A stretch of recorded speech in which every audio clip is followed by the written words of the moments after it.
All right, we are getting this party started in 5, 4, 3, 2.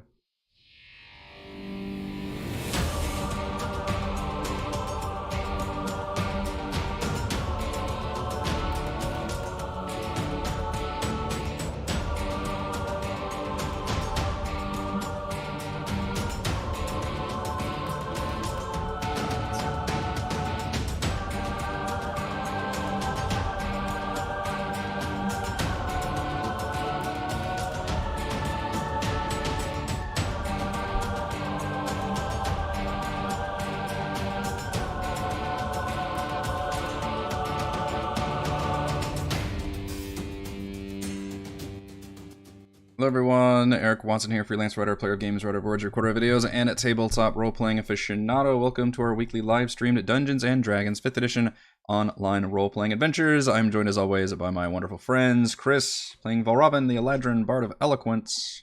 Music is still like full volume for me, but hello. Scream your responses.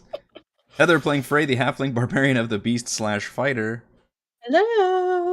Rochelle, playing Celeste, the half-orc Sun Soul Monk. Raymond, probably not joining us this week. Huge congrats to Raymond and his wife Juan for welcoming their second child this week. Yay, everybody's happy and healthy. Yay. I assume he's not going to be here for D&D. And Reese playing Thimbleweed, the Gnome Swarmkeeper Ranger. Hello. Stream our sessions live on YouTube. I would like a congratulations for keeping my children alive every week. The bar has been lowered? Is that you? Hey, Congratulations. I had I'll drink to that. babysit them the other night by myself. To living children. We stream our sessions live on YouTube every Friday evening, but also reproductive rights are human rights. Watch all of our D&D sessions here on YouTube. Read weekly session recaps at roguewatson.com. Watch my behind-the-scenes, no players allowed live series Crafting Icewind every Monday and Thursday. And then over to our live post-session discussion Frostside chat after our show tonight. You can also listen to all these live D&D shows with the Rogue Watson podcast, available wherever you get your podcast. You can follow me on Twitter at Rogue Watson and join our official Discord server with invite link in the description below. If you'd like to support the channel, please check out patreon.com/RogueWatson. Patrons get exclusive access to private videos, custom 5e content, and participate in monthly DM roundtables. Join and unlock future stretch goals and include original adventures and private patron D&D games. Shout out to new patrons this week. James, for our campaign, we use Roll20.net. For video chat, we use Discord, and for streaming, I use Open Broadcaster software with Streamlabs. Music is by Kevin MacLeod, and our amazing original character art was done by Jimmy McClure. Jimmy. Hey. Previously on Icewind Dale, Rime of the Frostmaiden. I almost died. It's a lot to unpack. The Marshals were locked in a fight for their lives after the startling discovery of Ness Lantimir, now a powerful apparition, had possessed Valen, cast several spells, killed the gnomes, and extracted a horrific creature from inside Thimbleweed before teleporting away. Well, Robin dispelled the nasty tentacle spell, but one of the newly spawned Deathlock Wights cast a fear spell, sending Frey running into the tunnels. A newly transformed Thimbleweed lit a torch, only to be knocked unconscious by another wight. Edmund attacked with Green Flame Blade, ending the fear effect, while Celeste healed Thimbleweed with a potion. An annoyed Frey rounded the corner and threw several sticks of dynamite. PCs launched several big attacks at the rampaging Earth Elemental and Ghostly Wights, but things took another turn for the worse when Frey returned to battle, tried to bite the Elemental, and instead activated her dark secret, mutating into a nasty Wendigo. Quick-thinking Edmund trapped her in a Chardelin band of biting, leaving her to angrily try and break free while the others could clean up the remaining enemies. Left with little choice, they attacked the Wendigo from range, finally destroying it. Thankfully, it reverted back to Frey afterwards. Their enemies were slain, but Lantimir had escaped with the orb and Valen, mentioning that she was off to break Vaelish Gaunt out of prison. After a brief talk with the one surviving gnome, the party made their way out of the dig site. They stopped by the armory and Edmund plugged in the power core into a sphere, gaining a robotic drillbot ally. Outside the dig site, they saw an army of snow golems and frozen walkers approaching. They ran up the trail and into the wagon, dodging ranged attacks, and sped away while the Frostmaiden forces ripped their way inside.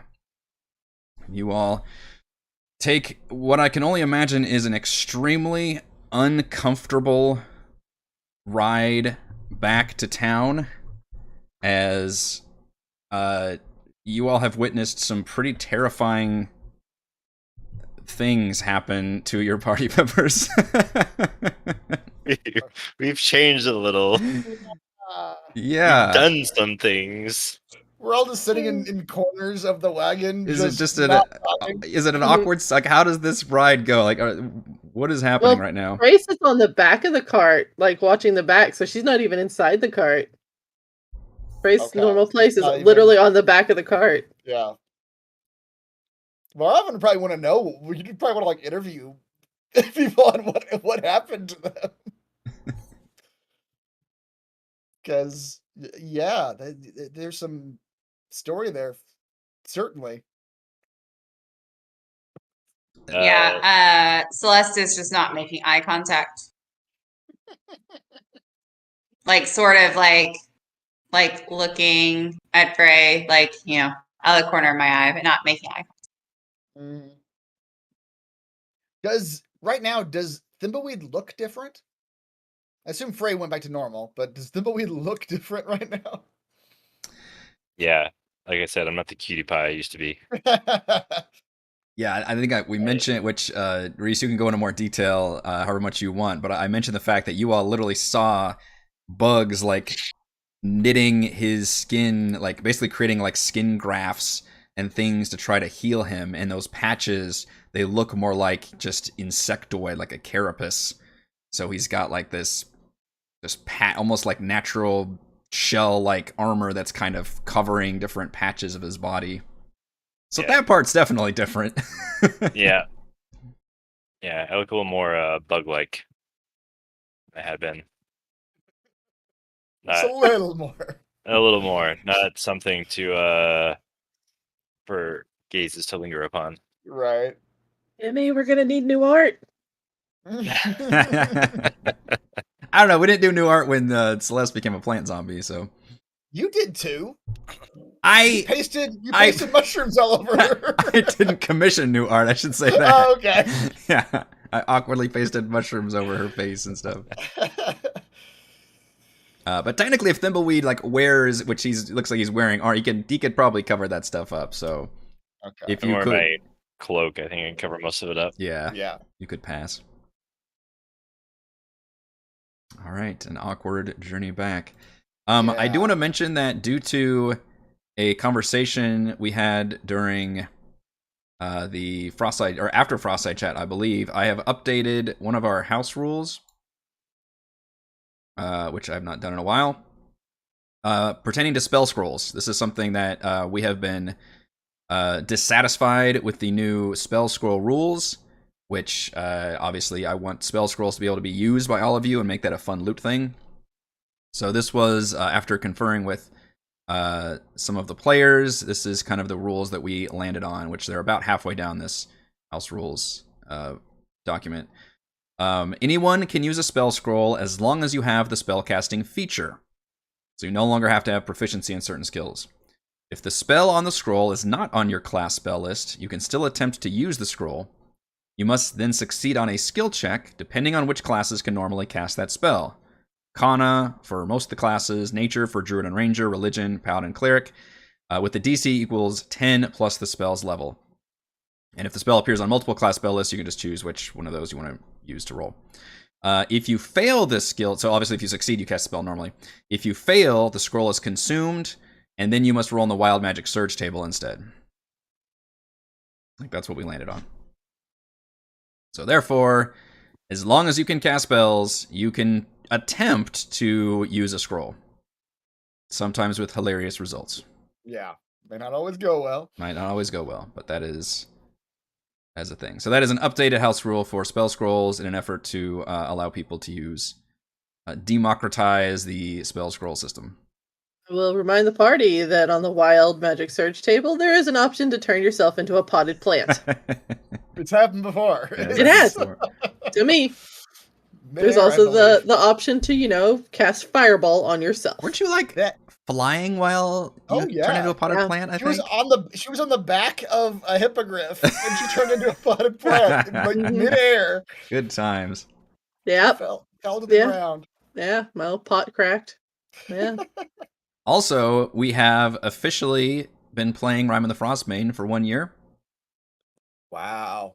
April 30th of last year was our session 0. So in that time, we have done 43 sessions. This is session 44. Like golf clap. If y'all want, I could go through some stats for funsies. If you're interested, and just celebrate the 1 year. It's really been 1 year. It's been a year, yeah. That doesn't sound right to me. Like, it doesn't feel like it's been a full year since we started this campaign. But yeah, April 30th was session 0 of Rime of the Frostmaiden. All right. Yeah, which 43 sessions, pretty damn solid, right? 52 weeks in a year, and we ran like Forge of Fury for 4 seconds. Like, we only straight up have not done D&D in a week like 3 times or something. That's incredible. And we're only level 7. Nope. Now you're level 8. Okay, that's fine then. Yeah, that's about right. That's about right. That's fair.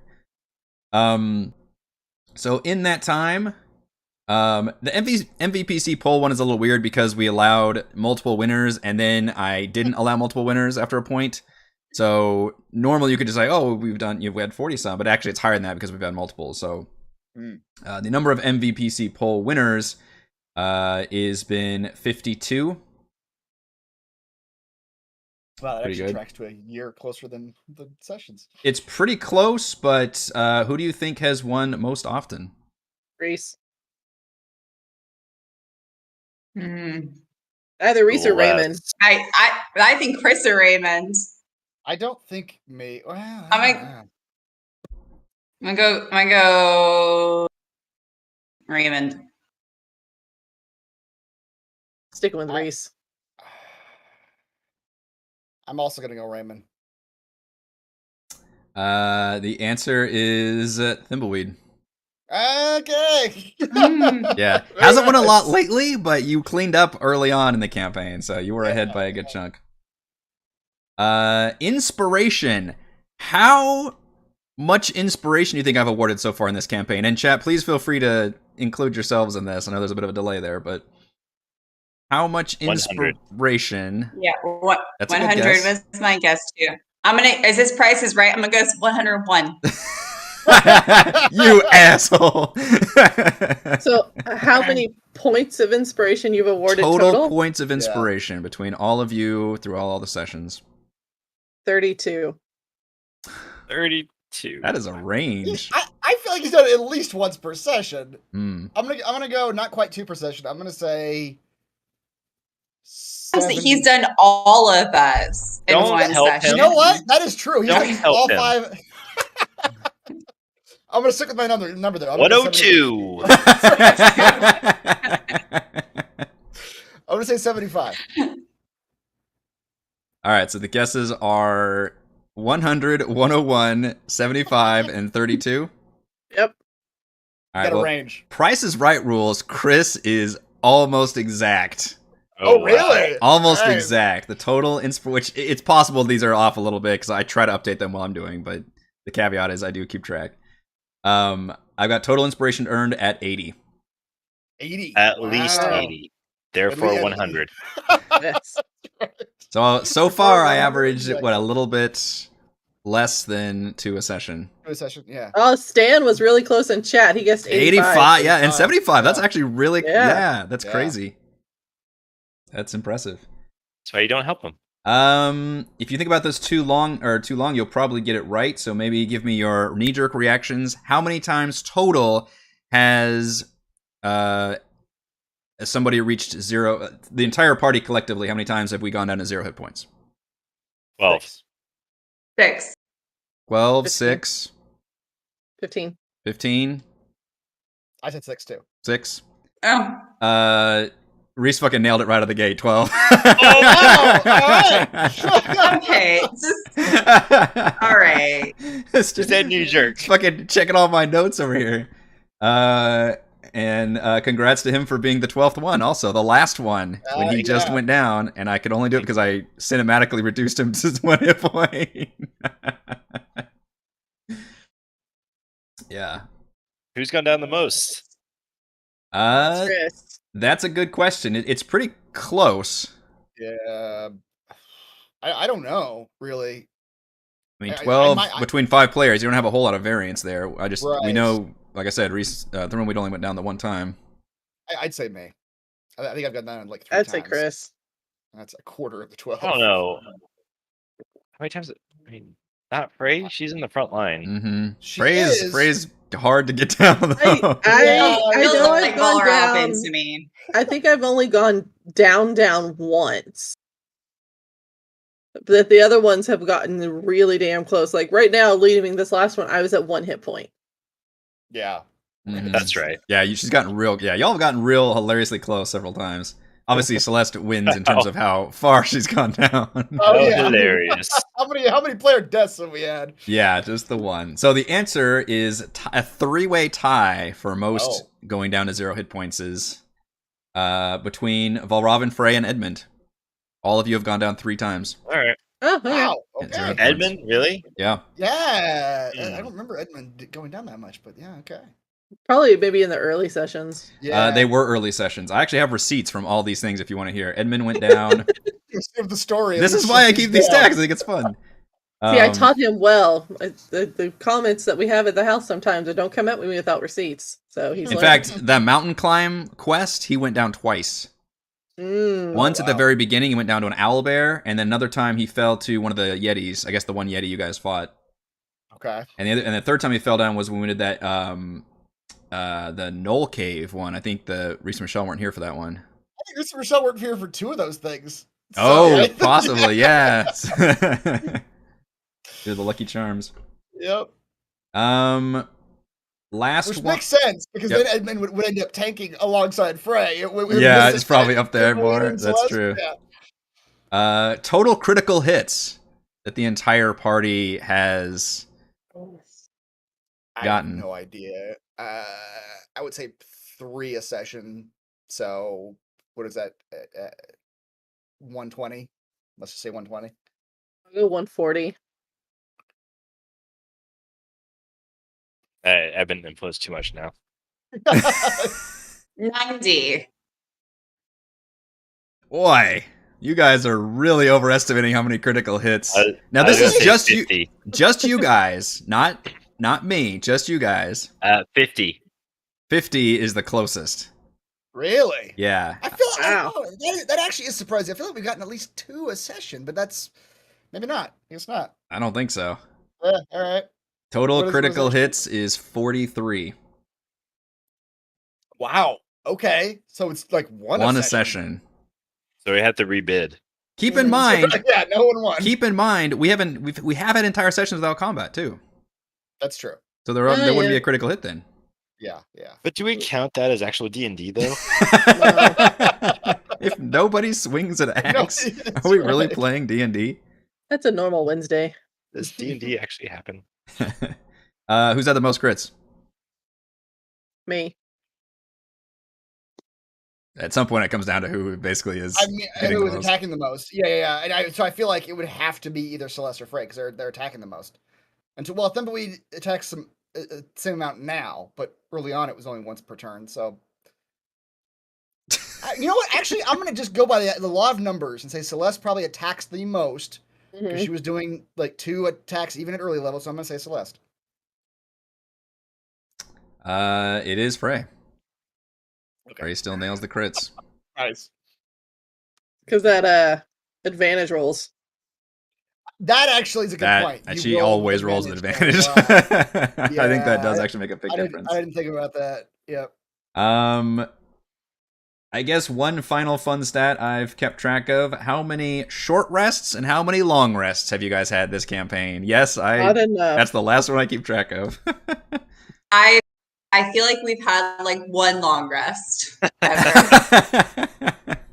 10 long rests. Yeah, I'm gonna say like it wouldn't be outside the realm of possibilities. It's like 1 or 2 a level. So yeah, I would say like 15.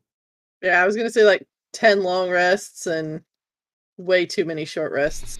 I would just double that. So I'm gonna go 15 and 25. No, 15 and 30. I'm gonna say 15 and 30. Oh. Is that your final answer? This is me talking to Regis Philbin. Yeah. No, hold on. I'll go yeah. 20 Hey, short you rests. do a lot of long rests, eh? Reese is really good at this, by the way. I don't know what the fuck. I am so good at guessing random numbers. He's good That at was my guessing numbers. major in college. Total long rests. If we don't include the one that you guys just now basically get at the start of this session, has been 11. Wow. So just a little more than 1 per level. That's fascinating. Yeah. Okay. That is Yeah, pacing by design. I feel like we always get a long rest with the level, Yeah. and then I don't feel like It's remember pretty any rare other in long between, rests. right? Exactly. Yeah. Yeah. Yeah, exactly. But surely there has been. Yeah. Surely there's been 1 or 2. That's how I've tried to pace it. Good Yep. guess on the short rest. It's been 17. I feel like I Oh. should probably try and up that up a little bit, but at some point That's you guys also hard too because long rest and short rest are sort of the same exact thing when a long rest happens. So Right. Oh yeah, that's true. That's true. The long rest just kind of overlaps it. Yeah. But yeah, those are all my fun stats for the 1 year anniversary of Rime of the Frostmaiden. Nice. So you guys return to town. You can enjoy a long rest as you limp back to your inn that you're staying at. And you level up to 8. what? Hooray! I gotta add 1 to your long rest I wasn't prepared for this. metric. Level 8. Let's start with Reese. Mr. Nostradamus over here. Before you with the do that, numbers. actually, do you have this stat, Eric? Oh. The chat asks, how many days has the campaign been going on in game? I- Do you know? I do have that stat. What? How many in-game days? How do you keep track of that? I have no idea. If we've taken 11 long rests, then the game's only been going like what, 12 days? Well, But there's like travel time There's that travel we don't. time, yeah. here And sometimes you're we've gotten short rests like overnight, even like traveling. Yeah, I don't know. so you're correct. That's basically how I do it is by long rest. However, if you recall, whenever we took that break to do Forge of Fury, I did mention the fact that it had been I think I wrote down a 2-day advancement. So it was like you guys actually ended up doing like montage through like 3 days from the last time you did it. So we are currently with this long rest, we'll be on day 15 since the campaign started. Wow, 15 days in 1 year. That's Indeed, some time dilation. Yeah. that is a good question though. That's a lot of character development in 15 days. Right? We're all like, Yeah, we we've all had some become big- monsters at some point. I mean, if I'm running it like an action movie theme, that's kind of, those don't take Yeah. place over a long period of time typically. It's all very... We're all completely different people after 2 weeks. Yeah. Some of you very quite literally. Yeah. So that means you were only really a mushroom person for like maybe 18 hours. Yeah. True. Yeah, Okay. All right. that is very true. Wow. All right, Thimbleweed, tell me about level 8. It's pretty simple, straightforward level for the ranger, or my ranger at least. I get an ability score increase, and I get land stride, which is extremely exciting. Let me roll for my hit points real fast since I'm on the screen. Ooh, a rare, excellent hit point roll. I'll take that one. Just this was your reward for all those correct guesses. Yeah, that's a great reward. I'll take it. I will be keeping ranger. I will not be multi-classing. No rogue multi-class? No All rogue. right. I don't know if I'll ever multi-class in my life. Yeah, never done it. And Only then only one of us who has never multi-class? No, that's not true. Tim was a multi-class, wasn't he? He might. I think take Tim fighter? Tim was Fighter a at like some fighter point? cleric or something. Yeah, because I didn't like cleric. Yeah. That's right. I think that because you switched it for I didn't Lost like Plane? my cleric, so Yeah. I put a Right. fighter in there. Yeah. That's right. I think we've all multi-classed at some point then.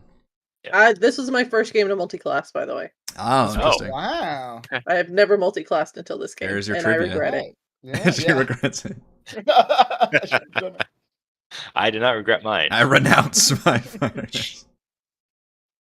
So land stride. Moving through non-magical difficult terrain costs you no extra movement. You Okay. can also pass through non-magical plants without being slowed by them and without taking damage from them if they have thorns, spines, or a similar hazard. I don't know what that might be. Yeah. That's up to What are interpretation. I'm similar sure we're into as, lots of thorns.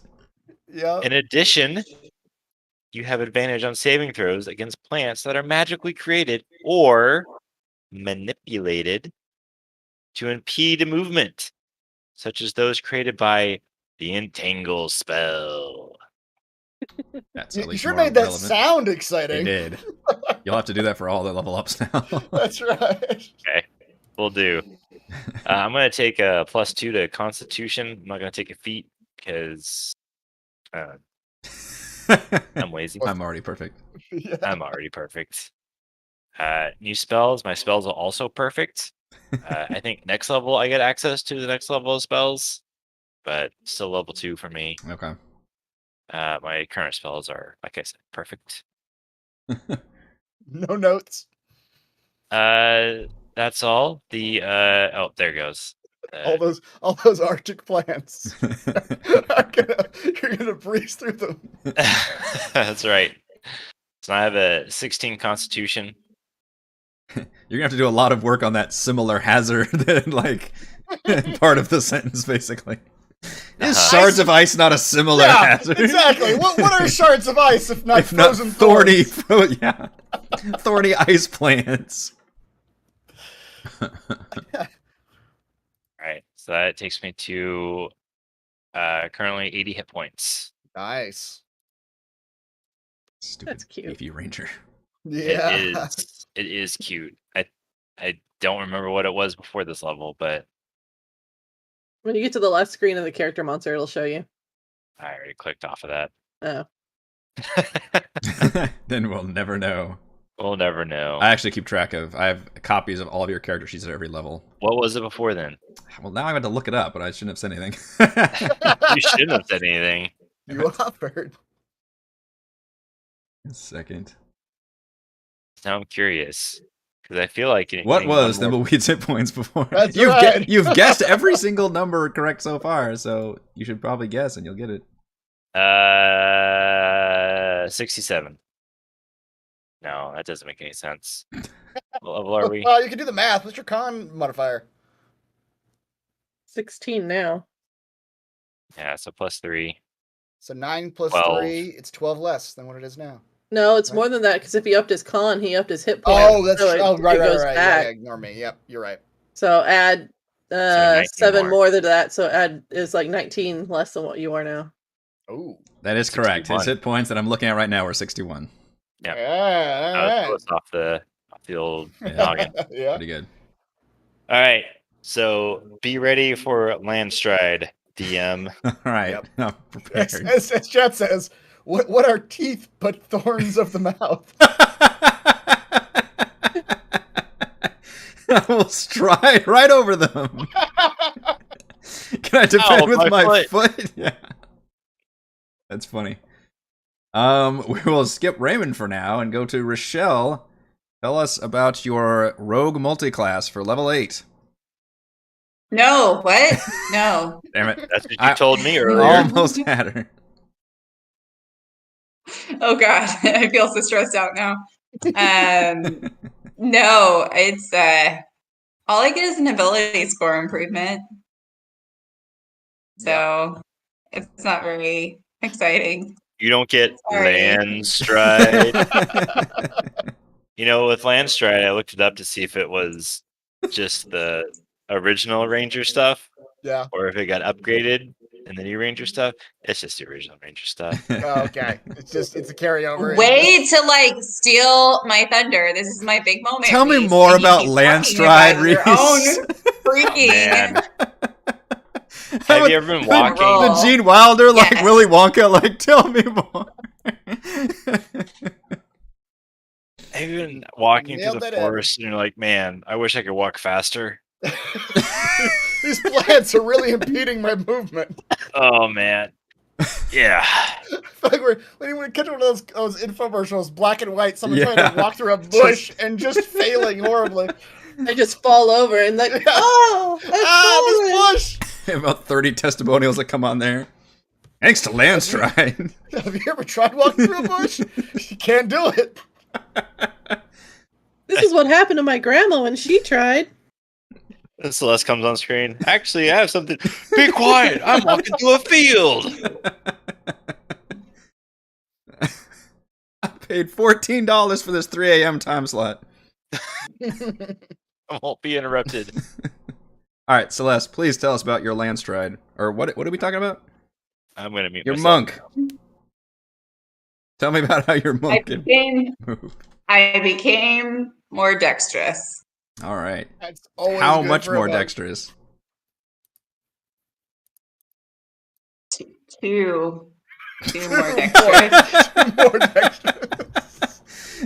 Two more what? Oh. What's the measurement?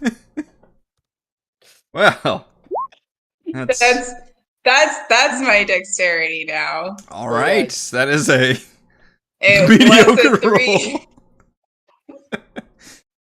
roll.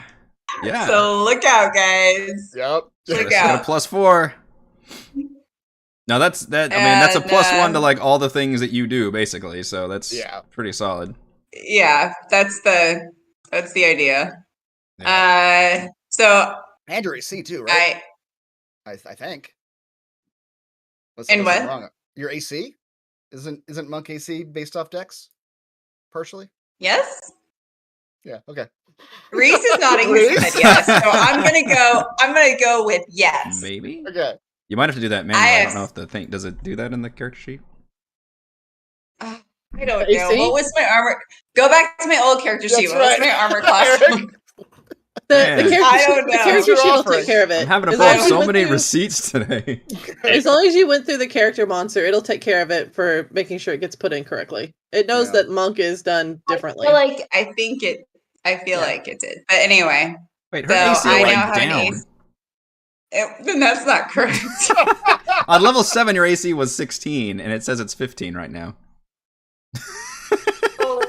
Because there's something that's giving me more. I don't know why. Hold on. I struggle. The struggle is real. Because there's stuff. Did it take away that I'm wearing? Is it the bracers? You and took the bracers suspends? off. Yeah, And it took that away. Click the So how bracers much back does on. that give me? So That gives you the plus bracers 2. like- should be a global modifier. Oh Jesus! Okay. I don't think you understand. I got more decks. You'll be happy with that 15. Now get out of my office. Yeah, I think that it is probably what it's doing, because if it was 17, then that would make sense that we would be +1 from 16. So So if you re-click the bracers, you should be fine. I think it should be at 17. Okay. Except it already does say it's like equipped, Nice. but then I don't know where else it is in my character sheet. I don't know. I don't think the bracers are set up to actually give you the modification. Yeah. How much is it giving me? Maybe I just did it manually before. Yeah, just do it manually. How much did Yeah, you said it's a- 2? Two. You said 2? Yeah, I think it should be at 17 right now. Wonderful. Okay. Thanks for looking out for me. Tomorrow I'll make him open your character sheet, Rochelle, and we'll see about fixing it. Wonderful. Thank you. We'll get a man right on that. I like excellent service. There'll be a little mint on I your have an character AC. sheet next time. You can get to it. Oh, lovely. It'll be folded like a goose. It'll look really nice. Mhm. That's the service that we provide here. New hit points at 7. Oh, you haven't rolled them? AC of 70. 70 AC! Whoa! Fuck your landstride! We dare the Wait. DM to kill her now. Have I told you how fast I can walk to a field of wheat? She has the AC of a There's battleship. 76. She just wears a battleship costume. That's right. Oh my gosh, that's Toot, my next toot, coming character. That sounds through. amazing. A battle. 76 hit points. All right. Nice. Seems pretty good. I think we woke up Yeah. the baby. Yeah. All You that like the tech- toot joke. That's right. Yeah. Fun fact, I believe the term hit points originally came from like worship games. because they were like hull points, or the hit the hull or something. Oh. Look it up. It's something, I swear. Okay. So, how appropriate for Celeste being battleship shaped. Exactly. Right. Heather, That's me. tell me about Frey's level 8. Well, Triple she's only gonna multi-class, you be- say? I'm contemplating it. Chat was trying to talk me into it so Frey could start casting spells and rolling the wild magic surge table. Worth. Just start Every going through penny. all the scrolls. Then Stan had a brilliant idea to get me a cast iron pan to hit people with, and then I could just start yelling, "I cast iron," and just like hit people with it. Nice. Yeah, you can do that. Pretty Yeah. funny. But instead, I'm just gonna take level 7 of barbarian because I have my 1 level of fighter that I regret. The shame. It is. That you the- regret. The eternal shame. Let me roll for my hit points real quick. That's Oh, bad for a barbarian. that was real bad. So we're gonna take the average. Yeah. A level of wizard. So I don't think she's smart enough to take a level of wizard, Jason. That would be hilarious, though. Yeah. That would be hilarious. my intelligence is 8. Yeah. Extra I have hilarious. minus spells. They'll never go off. It'll always be wild magic surge table. That would be pretty funny. So at level 7 barbarian, I get 2 things. I get a feral instinct, where by 7th level my instincts are so honed that I have advantage on initiative rolls now. So that'll be fun. Ooh. Wow. That's the opposite of all Robin. Yeah. Additionally, if I am surprised at the beginning of combat and I am not incapacitated, so I'm not in the little Pokeball, I get to act normally on my first turn, but only if I enter my rage before doing anything else. So I can either choose to be surprised or enter my rage and Those are two Pissed big off. swings to what you can do, too. yeah. And then secondarily, I get Instinctive Pounce. So as part of the bonus action, when I enter my rage, I can now move half of my speed as part of that bonus action. And it does not count as a movement action. It's just rage and move. So then I have my movement Nice. on top of that. Nice. And my movement currently is Pouncing. 40, so I would get to move 20 feet. That's pretty good. So It's a big that'll be movement pretty on your good. rage turn, yeah.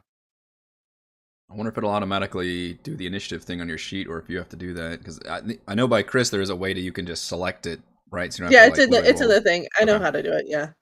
So my new hit points after leveling are going to be 100. Ooh, Ooh, triple digits. Yeah, I have 100 hit points. nice. That makes sense for Wow. the beefy barb. Should Uh-huh. have taken tough. But yeah, that's all I get. Next time when everyone else is getting cool stuff, I'll just have my That's right. You had your Yeah, exciting that's turn true. now. my lame-o. Chris, last and always least, tell us about the Never forget it. Eladrin Bard of Eloquence, level 8. You're the only hope for a rogue multiclass now. It's not We're- happening. Sorry. Oh Ever- no! Look at that roll. A time when you want to go like wizard sorcerer. Wizard sorcerer. That makes very little sense, but I like it. I feel like that would be like a career, or like straight up you just hated being one, and you start probably you would hate being a wizard for all the studying, and you realized, wait, I have the magic inside me. I'm just gonna be a sorcerer. I got the touch. Better you'd go wizard or warlock. Then it's like you studied, said, fuck this, I'm selling my soul to Chad, the demon god, and then he gives you all the power. Then that would make sense. Yeah. Chad. Yeah. Oh yeah, Chad. Yeah. he's the captain of the football team. That's what he told me anyway. He's the captain of all football teams. He's the god of football teams, really. If you pray to the football teams, you're praying to Chad. That's when they score a touchdown. When they thank God every time. That's Yeah, they're That's praying to that's Chad. what they're thanking Chad. Yep. Yeah. What are the hit points for our little bard? Let me guess, you're getting 101, aren't you? Yeah, That would that's be pretty right. shocking. Survey says Would y'all like to guess what my new hit points are? 47. 48. 60. You're closest. 9. 59. 59. Yeah. Wow, Barb's almost got twice your hit points. That's impressive. Yeah, almost twice. Yep. And I'm giving her more with my feat that I am taking at this level. Gross. Whether Valravn is the leader or actually my or not, feet. he considers himself an inspiring leader. Wonderful. Which means every short rest, essentially, every 10, I can spend 10 minutes inspiring my companions, showing up their resolve to fight. For 6 friendly creatures, which can include yourself, gain temp hit points equal to 10 plus my charisma modifier. So -1. every short rest or long rest, everybody's going to get 15 temp hit points. Nice. Wow. Which you're all going to have to keep track of. I'm gonna add that in right now. That's right. Yeah, you should. 17 temporary hit points. 15. Close. You do have to spend 10 minutes listening to him, though. That's right. You do have to spend the 10 Canonically. minutes listening to me done. What are you And talking there about is in going to be 10 a minutes? quiz afterwards. Oh no. The 10 minutes, every 10 minutes is him workshopping a short story. All right. Canonically, I'm taking the 15 hit points off. He cast the deafen spell. I would rather be dead early. That was the review It's he probably like him talking about like their previous like literally workshopping the stories he's written about their own adventures. gave. Mhm. So just recounting the things we've done. Yeah. Oh. Yeah, exactly. Uh-huh. You can do that. You still get the hit points.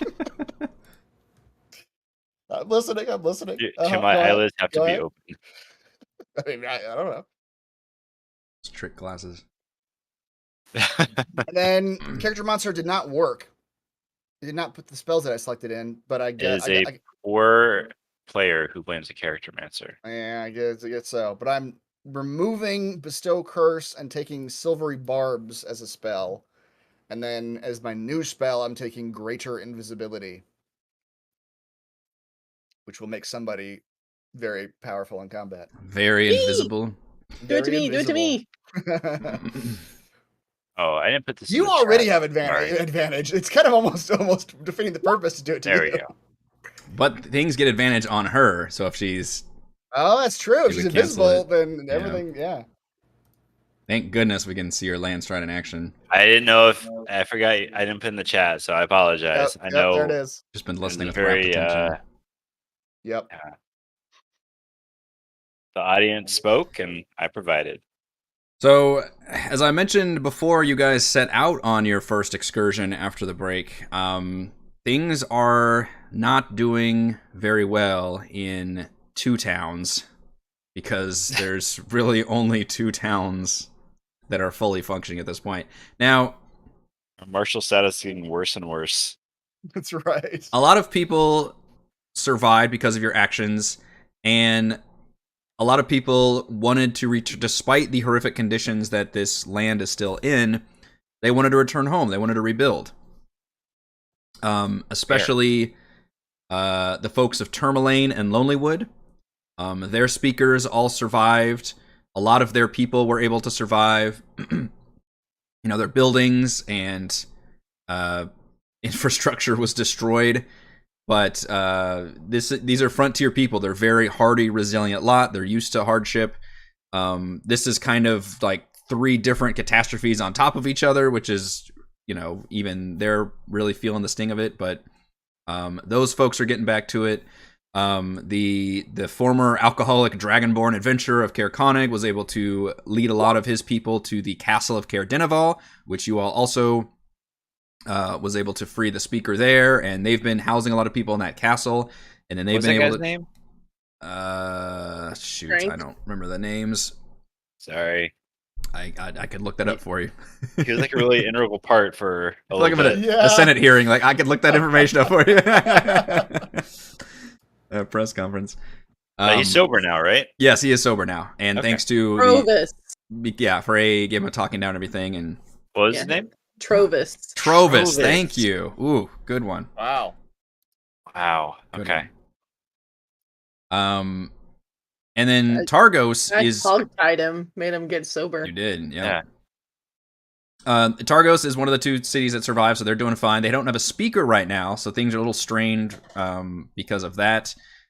Speaker Duvessa Shane is kind of, assumed temporary control and is just kind of working both cities together, but she's feeling very stressed out about that because her city We is can just totally take her. just ballooned, right? It's a humanitarian crisis. There's like tents set up. There's people sleeping outside, which is not good when there's freezing cold weather like this. Their one house of healing has been overwhelmed, which is the place you went to resurrect Celeste. There's still a lot of dead. There's a lot of missing. There's talk that East Haven is just never going to recover. It's just been so thoroughly destroyed and the people displaced because they had the least amount of warning. And so it's just a real bad situation to be in. But as marshals, can we make the commander lady the new speaker for East Haven?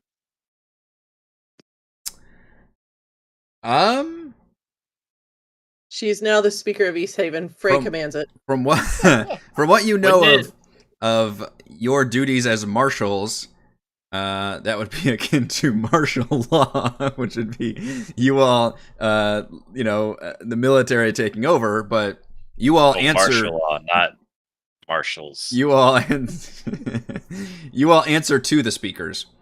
Mm-hmm. So you're not sure where your authority would lie in terms of if there's no more speakers we running. assign the people that we answer to. That seems like a foolproof system. Foolproof system. Yeah, you put them in charge.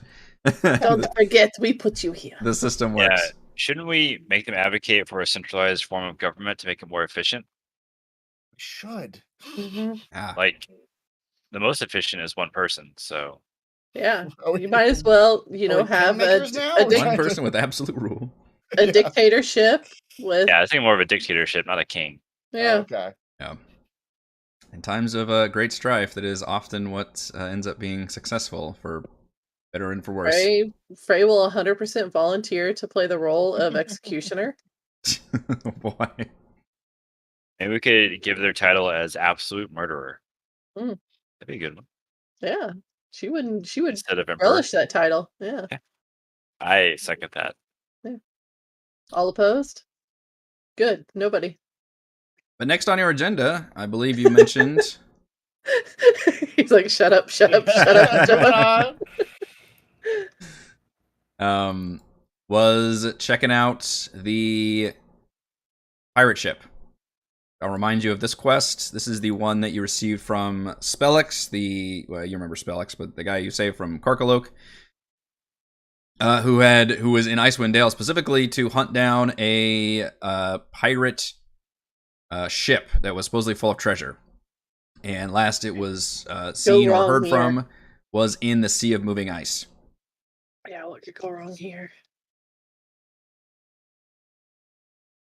And you all have a location, and he has sworn up and down that he's never been there. This is just like this. He said this is what we were here for. This was on good grounds that we knew that this was here, and his whole adventuring party was going to come up here and check it out. And then they basically all got captured and killed by goblins except for him, and then he survived pretending to be a goblin for a while. Right. And has since given up his dreams. And as I mentioned in a couple sessions ago, has apparently turned a new corner, and now he's working at like the engineering, like he's like the Army Corps of Engineers for Bryn Shander now, like helping do work and right, just being a better person. Oh, well, let's go talk to some goblins. Yeah. And you guys know that travel to Targos would be inconsequential, basically just an hour down the road. And at this point, and you guys have already done this path several times, it's a busier road than you remember. You remember things being quite shut down and people wanting to be more insular and each town for themselves. And this crisis has kind of turned things around in the mentality. Now you see a lot of people coming together. There's a lot of like just push has come to shove, and we have to help each other to survive in this time of great crisis. So, and also the leader of Tarkos is dead. So, that whole angle has kind of fallen apart, where they were like, we're good on that. And so you think maybe the corruption of Targos has lessened. And since Bryn Chandler's kind of assumed control, though Speaker Shane is very wary about, literally trying to become the Speaker of Targos, there is constant movement now between these two towns. So it's not the Capitalism bleak road that it once was, but everywhere else is, you imagine, probably pretty bleak. But assuming there's nothing else, any other town business that you want to follow up on, you can head out to go towards Duchess. If there is somebody available that can do restorations, I do have a scar that I would like to get looked at. Oh. I got my clock punched by a snowman, and it still looks pretty ugly. Yeah, let's see. Is that a lesser or greater restoration that was required? I don't know. It's probably in our house rules somewhere. Probably. You don't like to have your notable scar? Nope. I mean, it barely makes a mechanical difference because the silver tongue feature kind of cancels it out because I can't roll lower than a 10. But yeah. Keep in mind, you can also use that medicine check every long rest. You get one medicine check attempt to try to heal it also. Oh, yeah, that's right. Requires a healer's kit and expends one use once per day to try to heal a PC's lingering injury. All right. Who was doing that before? I think it was Celeste. I think it was Celeste. Otherwise, it does say it requires greater restoration or better to heal a lingering injury. Which, if you have the money, you can do that, but otherwise, you can always try this medicine check. I wouldn't mind having Celeste try her hand at curing my facial deformity. So vain. I love how your facial deformity is like the world's tiniest little scar underneath your eye. Yeah, and it's like bugging him to death. Yeah, it's like he's trying to comb the hair to cover it, but it's just not happening. But it is affecting my abilities because I'm self-conscious about it, so I'm like constantly fidgeting and like trying to cover it up. We can either wait till she comes back, or we can just have you roll it. She's got a +4 to medicine. Go ahead and roll it. Okay. 20 plus 4. 24. Oh, why you got stuck? What did I roll? You Wait, rolled what? 40-20. You rolled a 34 on 40-20. You need 1d20 +4, so good try, though. I got 34, guys. I cured. Oh! Crit! That is a crit! Da-da-da-da-da-da. That makes our crit go up, doesn't it?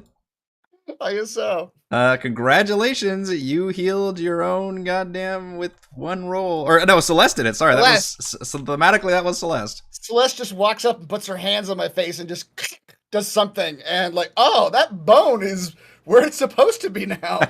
I would think she'd like take the mop and just like Yeah, mop I was your gonna say. It's just that's so weird.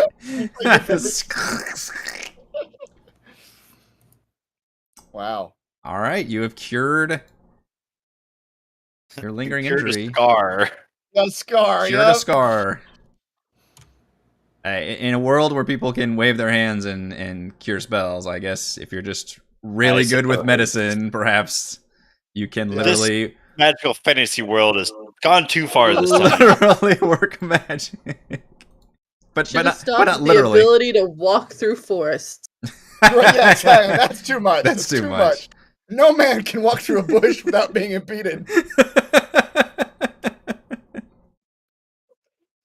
Unless he's a squirrel man. But a gnome, I am no man. And he prays to Chad. All right, you all enjoy a long rest. Despite... Oh, Chad, I beseech you on this bush. Despite the conditions, thankfully you guys are renowned. You've got your high social status, and you've become heroes of this realm. You are recognized in the streets. The There are a few people who grumble about, oh, they weren't there for my town and this kind of thing. But for the most part, people do remember, and especially like East Haven people, you guys were rescuing people, and in Targos, a lot of folks saw you like literally fighting the dragon, and a lot of people just help. Tourmaline, you help people. Goodman, you help people. Like just your local heroes here and celebrities. So you're definitely turning heads. Usually, it's for praise. Frey hates every minute of that. She would literally keep her cloak up so that way people would not see her. Don't look at me. Yep. Fair. I don't remember. Would we have especially helped or especially not helped Goodmead? Oh, we let them burn. Goodmead's a tricky situation. Yeah, there wasn't really a good way out of that one. And thank you for reminding me about The Goodmead. DM tried really hard to get us to go there and to go to all these towns to help them, and we just let everybody burn. Right? Yes. Goodmead he killed all the bees too. Yeah, he killed all the bees. Their speaker had been killed because of all the situation that happened there, and there was one dwarf who seemed pretty shady, and he was like wanting to ascend the political ranks, and then there was the like kind of corporate lady who was also thinking like she might take over, and it was still kind of competing between the two in terms of who's got the more political clout in Goodmead. And last you checked, they both survived because of the brewery. They were able to take that tunnel and lead a lot of people to safety because apparently the brewery was not attacked by the dragon. Similarly to the East Haven town hall, you imagine maybe there were just certain places that were programmed to that they didn't want to actually demolish. And because the brewery still stands, a lot of people in Goodmead want to return. That was their way of life. They wanted to return to being brewers and beekeepers, I guess. And the funny thing is, because both those leaders survived, they both hightailed it out back to Goodmead, brought their loyalists, and now it's kind of working in the town's favor because they're competing to like kind of get the better leadership clout. So they're both end up doing things that are helping everybody overall because they're gung-ho about trying to rebuild and restore this town. So in an odd way, you think that the split divide, at least currently, is kind of helping things. You're not sure where it would lead if eventually one person wins and if things would get ugly or if people will settle into place. But at least for now, that's kind of working for them. But overall, the region is still in really bad shape. Nobody, like a lot of these places, like the survivors that are in the castle and in Tourmaline, like they're requesting aid from like Speaker Shane in Bryn Shander. And she's just like, she just got her head in her hands because she doesn't have enough food for like everybody in the town she's at. Like it is a horrible situation right now. And every time you guys are back in town, she's like, whatever you all can do to help us. I know you're trying your best, but... Right now we're after some treasure, but we're getting to it, I promise you. Okay. But yeah, you guys can set out after Celeste heals your wound. An hour to Targos, presumably in the morning. Again, that's a pretty busy road now with a lot of travel. Things are really going hard in Targos in terms of it's very similar to Bryn Shander. There's a ton of like tents everywhere and, makeshift temples and healing and inns are overflowing and nobody's got enough food. And it's at that kind of breaking point, very similar to Bryn Shander. And then when you guys goes up to Bremen, this is the first time that you have been to a place after the dragon. You've been to a place before the dragon, and you've been to a place during a dragon attack. You haven't been to somebody that has been thoroughly demolished. What was once a quiet little fishing village where the Shangarn River met the lake is now a wasteland of devastation. Not a single building remains standing. Even the prominent docks, the lifeblood of the town, are little more than charred wood piles. Bodies line the streets, and several more frozen on the shores of the lake, perhaps where they tried to flee. You can only guess as to how many are buried under rubble. This was not a large town like the Targos and Bryn Shander and stuff. This was a smaller little fishing village, but it is just wiped off the face of the map. Sobering. And we don't see or hear any signs of life anywhere around? No, you imagine at this point it's been days. Yeah. So at this point, you imagine that everybody has that has survived has now gone to. I mean, Targos is close by, but so the survivor. And in fact, when you guys first went to Targos to meet the dragon, you saw a lot of survivors from Bremen. So these are just the ones that didn't make it. Yeah. And now you get to stare out at a pretty long ass. I think one of the longest journeys you've made over the open frozen tundra of Icewind Dale. Yeah. What are we looking at? Oh, we went straight from Tourmaline over to Caer Konig, so That was a pretty good jaunt. Actually, you went to the mountain of Kelvin's Cairn, about 8 miles, and then you went to Caer Konig, a couple of 4 miles. But even then, that's still pretty. That's still in the Icewind Dale, or in the 10 Towns region. This is pretty far.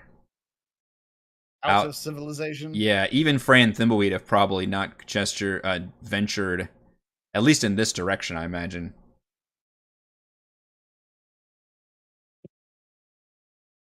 And you all can set up. Do we all have our heavy coats and cowls and hand warmers and whatnot? I have my chitin. It keeps me warm at night. What's the situation for the? So you guys are on the wagon. You've got your 4 reindeer. They've got the glow in the dark antler things going on. Mm-hmm. How do you guys ride in this wagon? Told you, I ride on the back. You ride on the back. I mean, who's driving? Blista. Oh, yeah, Blista's been driving this whole time. Okay. Yeah. Blista's driving the goblin. I don't know if she needs brakes. One of us can replace her, but luckily she's not union, so she has no brakes. Yeah. Blista has perfect understanding with the reindeer. They're like her best friends. They love her. She brings carrots to them and tells them stories, so they'll literally do anything for her. Yep. And then we give her plastic bottles if she has to go to the bathroom. She does it while she's driving. One of us needs to empty her pee jugs.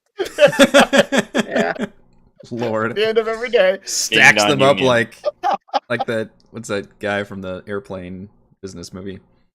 Oh, yeah, Aviator? Yeah. Yeah, the Aviator. Yep. Just pee bottles of pee jugs everywhere. Sloshing around while you're going over the tundra. No, there's no restroom breaks here, Blista. You just gotta work through it. We've got a tracking app on your phone, Blista. We're gonna know if you stop. Yeah. God. Cameras all over. The present's fun. It sure is. I like that 2-day delivery though. So it's gonna take you guys move about 3 miles an hour with your wagon, which normally would take you longer, but you guys are in a pretty nice. I'll say I'm in the front looking for stuff. Looking around. Looking for stuff. Yeah. All right. Maybe not looking for stuff, but just looking. Just walking around, looking around. Walking. No, he's yeah. Frey literally sits on the back so she doesn't have to listen to Paul Robin talk. Moron's probably inside. He's not gonna be out in the cold if he doesn't have to be. Mm. Even if he does have a magical ring that's making him warm all the time. But you could be warmer. Yeah, it could be warmer. There is a furnace inside the cart. That's canonical. Yeah. We're boiling genocider. It's probably not the most nice air inside the wagon because we are Ocean would have some real questions for us. Yeah. There's literal green fumes. Yeah, coming out of This isn't good. we got a distillery inside the wagon. It's several hours of just monotonous, nothing but snow and ice as far as you can see. Just there's nothing out here. And then the winds pick up and just start whipping around as a blizzard just descends upon you all. And the reindeer instinctively stop and begin to just huddle up together nervously. And Blista calls out and says, "It's getting very bad out here. I've run out of pee jugs." They're all frozen solid. Empty one out. they're frozen solid at this point. Warm it up in between your legs. Dude, Then dump it out. that sounds awful. Just a giant ice cube between your legs. You God. work for us. We're gonna kill Blisto, but just by working conditions. It's funny how earlier when you guys first met Ballista, because you were so horrified at the abuse that she was receiving, the racist abuse from her being a goblin. Yep. But Short time later. you've fallen right into it. Yep. Poor goblins. I mean, there's nowhere for us to like take cover out on the tundra. yeah. Well, your choices are basically, you either hunker down or try to power through it. I think we've been slowly losing players throughout this session now. You two are not allowed to get up and leave right now. No. This is like that horror movie where the calls start disconnecting. Yeah, exactly. Yep. There's ghosts at each of our houses. Why'd someone got to say that's a secret ingredient to genocider? Oh no. Oh, the goblin urine. It's gotta freeze solid first, though. Like, It does. That's the secret processing is Oh God! you freeze it solid, and then you put the giant ice cube in the mix, and It adds the flavor. that's the flavor. Wait. Wait. That's that kick to the genocider. Yeah. That's what genocider is. Yeah. Ingredient. This is what I come back to. Yeah. That's what we've decided. Yep. That'll teach you to leave again. So I tried to mute the other streams so that wouldn't be an echo. I'm sorry. when you get a The echo is kind of like epic, so yeah, it was pretty great. But yeah, a blizzard has descended upon you all, and your choices are basically either try to hunker down or power through it. keep going. How well do we think the reindeer could like just tough it out if we do hunker down? I roll a survival check for this question. Yes, No, I don't want to. or animal handling. Oh man. That's +8. These reindeer are from the region. And these particular ones seem like they are pretty well trained. I know all the Great. things. Survival. With Oh another my goodness. another skill check crit. Bray has I know seen all reindeer things. in action, in fact. Like Thimbleweed starts out like, I've seen reindeer in action and I say they cannot go through this weather. They'll die in 5 seconds. And Ray then just takes the Ray, reins and goes, yeah. Yeah. I know what I'm doing. Ignore him. Frey, you're pretty confident that fuck it. In fact, with the nat 20 on the survival check, you literally you kind of shove Ballista over a few of the frozen goblin pea jars, kind of Those clunk all clunk got clunk. kicked off. It's- Nope, she's not dealing with that. Yeah. And you can take the reins and just kind of power through it. And it's very slow going, and with this blizzard, I mean, it's bad. And your visibility is reduced to like just, I mean, you're using the reindeer's their glow in the dark antlers as like fog lights. And They're thankfully, Rudolph. there's no traffic out here, so but you're still trying to go in a general direction that you were going in, because the big danger is you can get turned around. But with your roll and the reindeer's natural training, they seem to be able to power through it, and you slow way down, but you're kind of able to go along for a while. Ray would like be yelling out into the wind, "Frostmaiden, please stop this!" Because that's the only thing she knows. Like Yeah. when the Frostmaiden has come out, is the wind has come up. You speak, She would and just be like saying this just over and over. We're not coming to jack with you. We just want some treasure. We'll give you some.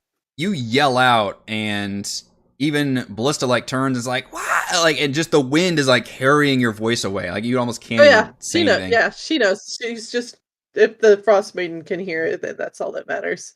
Like, we will give you some of the treasure that we find, and if you just make the stupid one stop, so that way We don't lose the goblin. As you're going after what feels like an eternity, but it's maybe been, half an hour or something, up ahead, you spot what looks like a humanoid figure just sitting in the middle of the snow.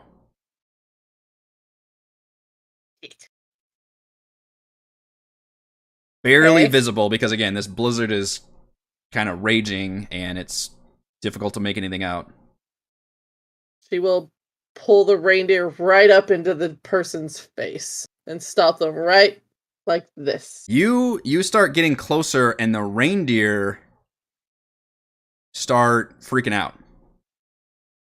Okay. As you try to get them a little bit closer, they like straight up go like they do that kind of nervous like horse backing up thing, and they're like tossing their heads around like this.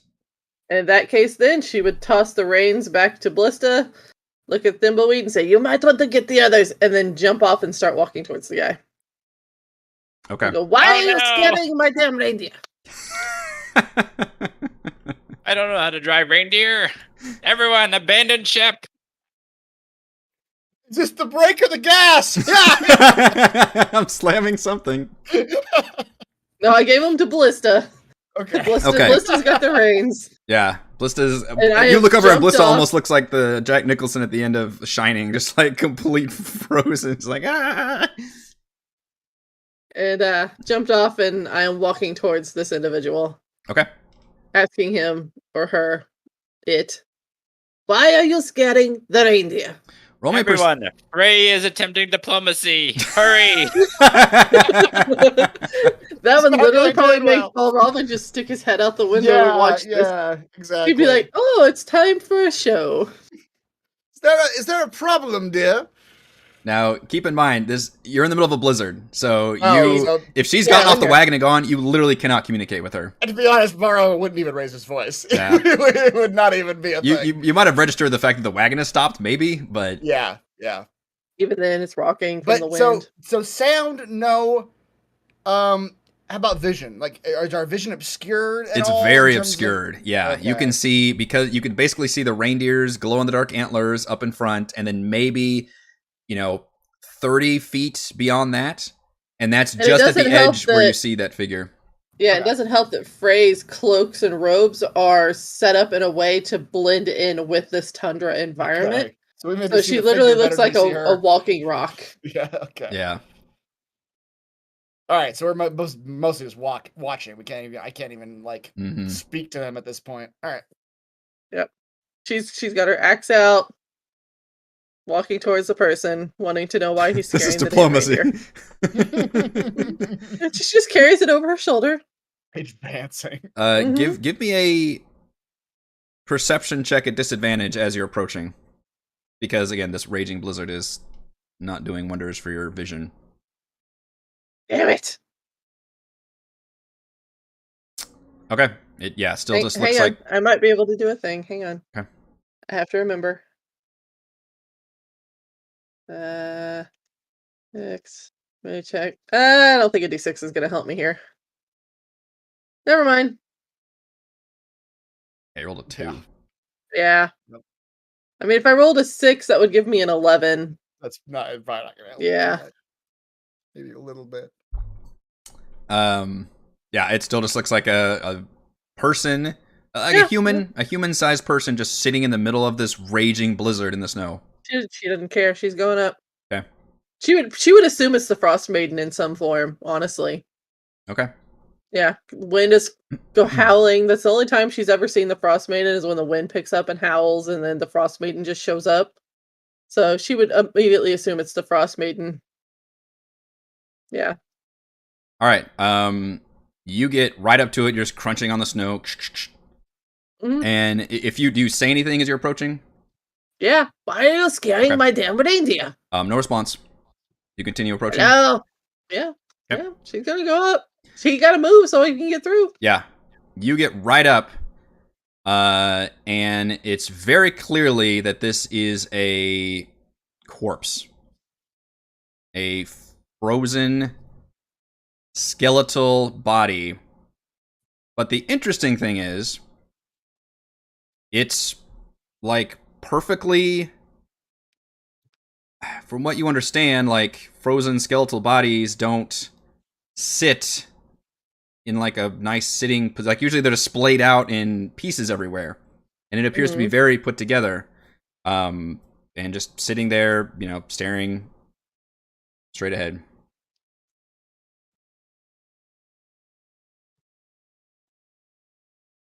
I will at least at this point get out of the wagon and start walking towards this scene. Frey's like, so I'm Grown assuming concern. with him sitting. Yeah, exactly. I'm assuming with his body sitting, it's basically at eye level with me, because again, I'm very short. Sure.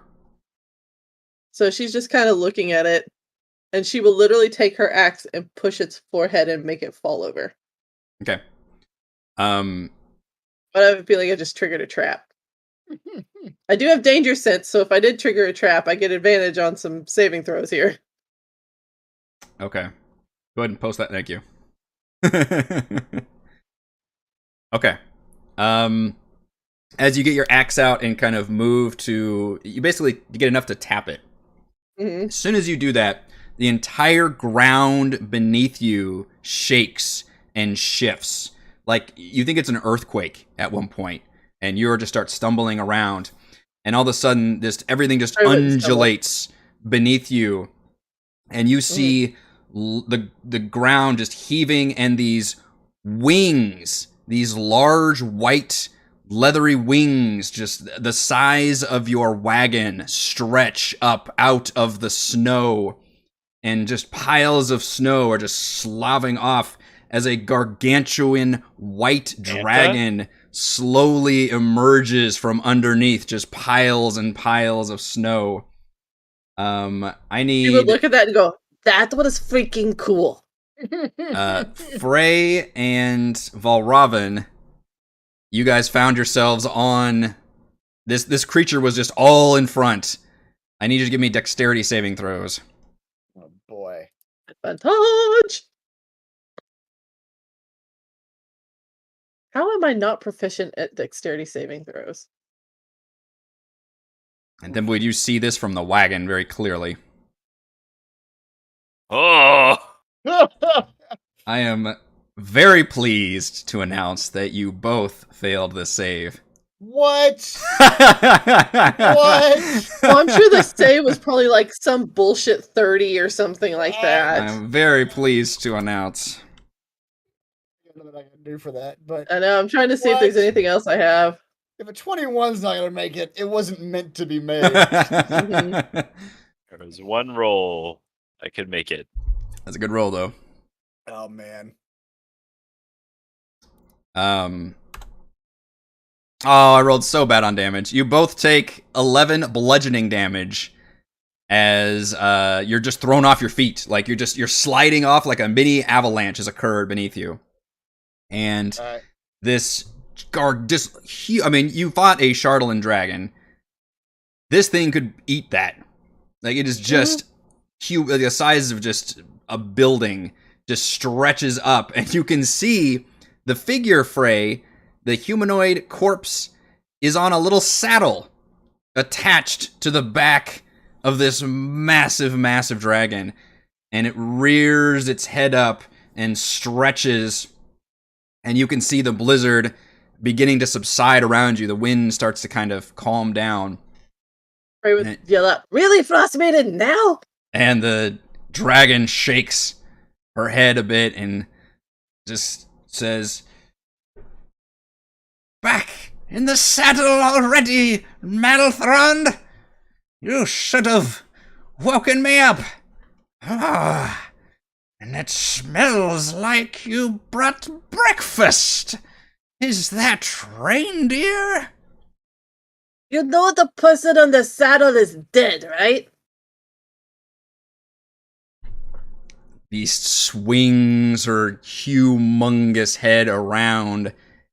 Frey does not care about how big this beast's face is. She's like, really? You didn't know it was dead?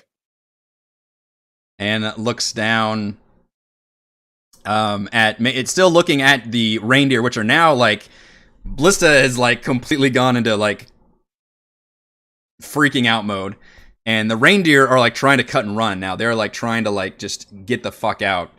Right. Mhm. That's logical.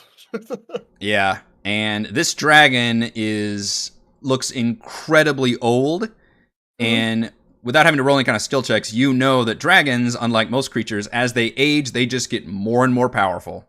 Oh yeah. Yeah. It is just exponential power. Usually creatures ebb and flow, but there's no ebbing with the dragons. They're just get incredibly powerful. However, I will allow you all to roll history checks, and I will give advantage to Thimbleweed and Frey as you are from the region.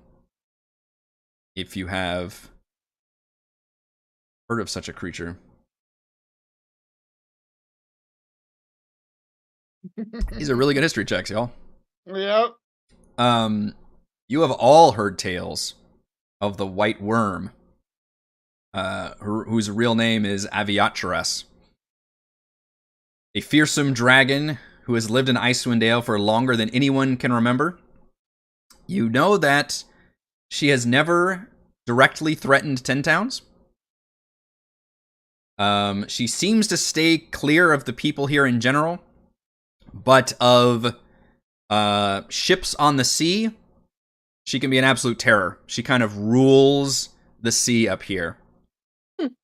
She's Frey's kind of lady. It's rumored that her lair is somewhere in the Ragged Glacier, so very far and isolated from people. Mm-hmm. You also, with these history checks, know a rumor that she once long ago allied herself with an evil, powerful wizard named Melthorond, and the two formed a very strong bond together. Yeah. Okay, so you know the person on your back is dead, right? The dragon who was initially sniffing at the reindeer now turns to you, Frey, and just kind of looks down at you. I don't mean to be the bearer of bad news for this, but he's really dead. And I know who you are. I have heard tales of you. All of my people know who you are. Well, that's awful rude, I must say. I tell you what. I will bring his body down gently for you to see. You will not touch him! And I need you to give me in fact, all of you give me wisdom saving throws right now. Oh, no. Wisdom bad. Wisdom bad. With extra advantage? Wisdom real bad. Wisdom is real bad. Oh, you guys are fucking... This cauldron's gonna get tipped. We haven't even been in combat. We've already had 3 nat Nope. See, 20s. this is the way my memory works. It's like 3 per session, right? Yeah, but I said critical hits, not critical rolls. That was... Remember, it was just literally critical hits. That actually does change that. Yeah, because I wasn't keeping track of... Because we only just started this cauldron thing recently. That would have been a better metric, but... Okay. Yeah, I wasn't keeping track of all those. It wasn't nat 20s in general. Right. If she's trying to frighten us, I do have brave and I do have advantage on something like that. That is applicable here. Yes, she is trying to use her frightening presence. So I'm going to roll that again then. Which Thimbleweed and Frey, you guys stand firm. Or sorry, not Frey, Valrobin. No, not me. You two stand firm in her presence. You feel this dragon fear trying to wash over you, but you just kind of harden yourselves to it. Frey, your resolve breaks. You immediately, you can describe to me how it feels for you, but you have the frightened condition of this creature. You feel her immense power just radiating off of her as she glowers at you. So, for the first time, well, I mean, most of y'all can't see me, thankfully, because I'm that far ahead of you. Frey would, literally feeling the power of the fear, drop to one knee and bend her head, like in a show of supplication, and start talking about a wolf, like acknowledging a turn over on your belly. Yeah. She would make the statement that she did not mean to offend, but felt that the most powerful dragon in the world needed to know that her friend and confidant was no longer there for her, so she could take the appropriate the Frey becomes very steps eloquent when to- she's afraid. Yeah, this is the Frey that wasn't originally from the Icewind Dale region. That she could take the appropriate steps to provide his remembrance to the 10 towns and make sure that he is never forgotten. Basically, she's supplicating to a dragon and is like, I am sorry. Mm-hmm. The dragon reaches down and bats you away with her claw. Okay. 29 hit you. What? It hits me. All right, you fly backwards and take 14 damage. Ugh. Yeah, And 29 she's definitely hits me. and she just grunts and says, "That won't be necessary. The rudeness of these small folk. Elthrond, we must have gotten off track. Perhaps we got too close to those towns. There's just no food anywhere. But what's that? Oh yes, they did bring us some food, though, didn't they? Is this a gift for me, dearies?" And she swoops down to where your reindeer are just losing their shit right now. She's close to Belle then if she's swooped over there. Yeah, if anybody wants to say anything, otherwise I will move on. But she is speaking in common this whole time. Yeah. What was it? Velatrix? What was it? Her name or which one? The name Her she's name, using? Yeah. She's referring. The name she's referring to is Melthorond. You know that her name is Aviatress, also known as the White Worm, also known as Ice Claws. She's talking to a dead man. Right. So the she's talking to the so in terms of what we're gathering, she is talking to the dead person that's writing her.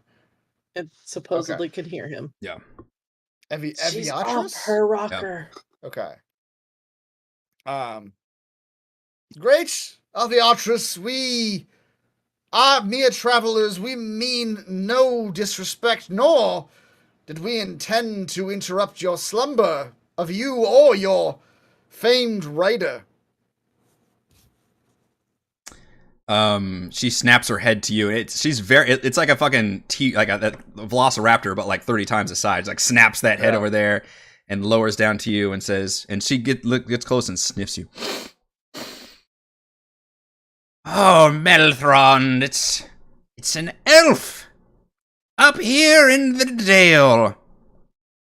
And she pokes one giant talon very carefully at you and says, "So small and weak, and yet up here alive.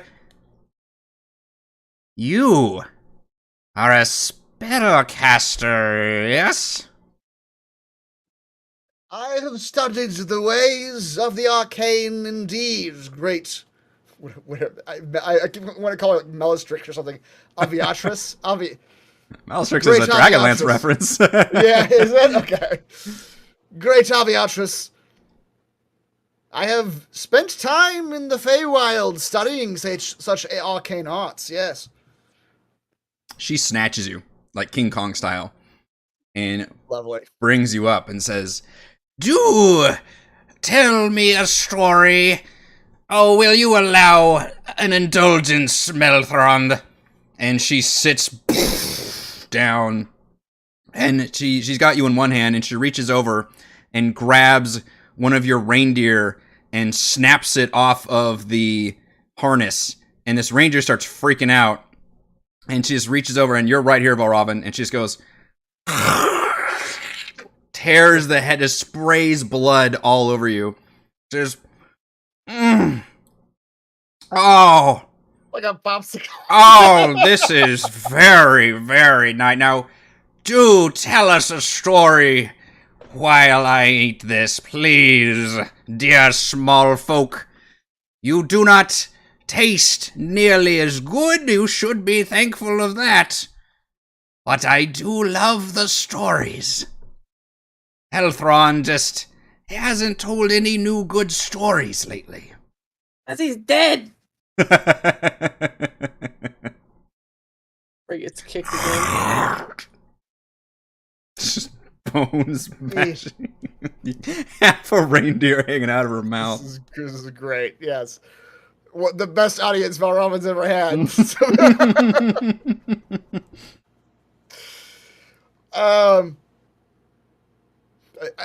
Yeah. Great. Avatress. That name is not sticking with me. Whatever, for some reason. She seems to ignore it. She just kind of assumes you're okay. gonna fuck up her name no matter what. Okay, great. Great Aviatress, you are, through the graciousness of your actions, in luck this day, for I am a superb storyteller of my people come to you. I knew it. I knew it. You looked the part. I have many, many stories I might share with one as discerning as yourself. Perhaps I might offer my services on a more ongoing basis. My friends and I, you see, are traveling at the moment. Yeah. He's just trying his best to just power through that part of this whole scenario. Just falling down from her massive, yeah.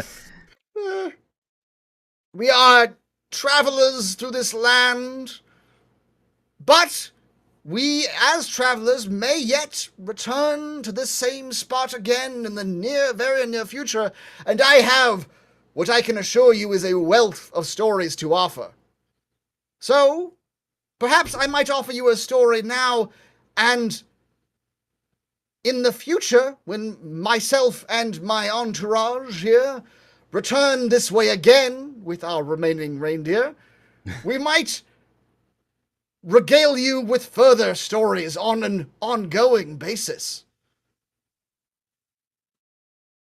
He's trying to buy their way to leave. Yeah, Is what he's trying to do. I gotcha.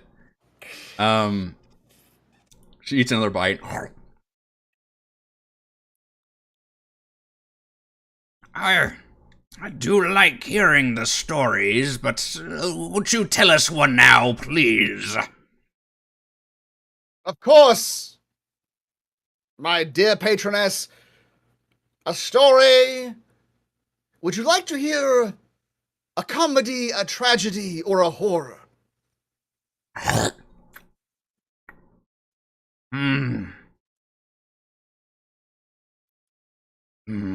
Perhaps you could scare us, Metalthron. What do you think of that? This He's dead! whole area's supposed to scare everyone. So try and scare us. It's a very disturbing, and you realize she's laughing. Yeah, as she's eating. Mm-hmm. Oh shoot, I actually wasn't prepared for that one. I don't know. I don't remember what we've done. What have we done? Quick team, what have we done that's scary so far?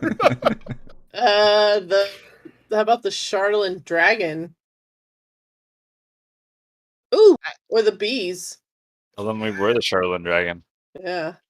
It could be the when we went in to fight the bees. The thing that just happened with your two party members, like, mutating and transforming. I guess that would be a pretty good one. Yeah. The That was the weirdest thing that happened. Well, let me tell you the story then of our own adventures in this land and of the curse of the Wendigo and the graceful saviors of the unholy insectoids. And he will proceed to tell a very filtered, sort of glorified story of heroes who go to fight, minus a lot of the, what do you call it? Us bumbling around parts, and filtered down to like heroes that go into a mine to fight, to find an evil wizard, and they find Dwerger, and there's an evil ghost who pops out and he's like changing it too. Like the evil wizard transforms one of them into a Wendigo and curses the other one with insects, and it's just it's kind of reality, but kind of mixed up. I like it. Give me a performance check with advantage. Okay. That is a 30. 30. It's not quite a nat 20, but... She starts to reach for a second reindeer, but she stops and, like, listens to your story some more, enthralled by your telling of it. And a few times she, like, chuckles at the right parts. She chuckles at the parts where, like, your party is getting their ass kicked, like, you know. Great, yes. And then she says, well, you small folk in your adventures, tell us where are you off to now? More adventures, more stories. Precisely so, my dear patroness. We are off to the remains of an... Is it an airship? Is that what it is? You're not sure. Okay. We're off to the remains of a vessel just nearby that might hold even greater stories than the one I just regaled you with. Well, we would love to hear about it, wouldn't we, Melthrond? I suppose these ones will still need to get around. I am so shocked that you've stayed alive out here for so long. Your stories get you out of problems? Well, Definitely not me. yeah. To be honest, grandest Bellatrix. It's just the name changes constantly. To be honest, my stories have gotten us into more trouble than they've gotten us out of them, but I have capable adventurers with which to travel. Not as capable as yourself or your rider, certainly, but good enough to survive these wilds, at least.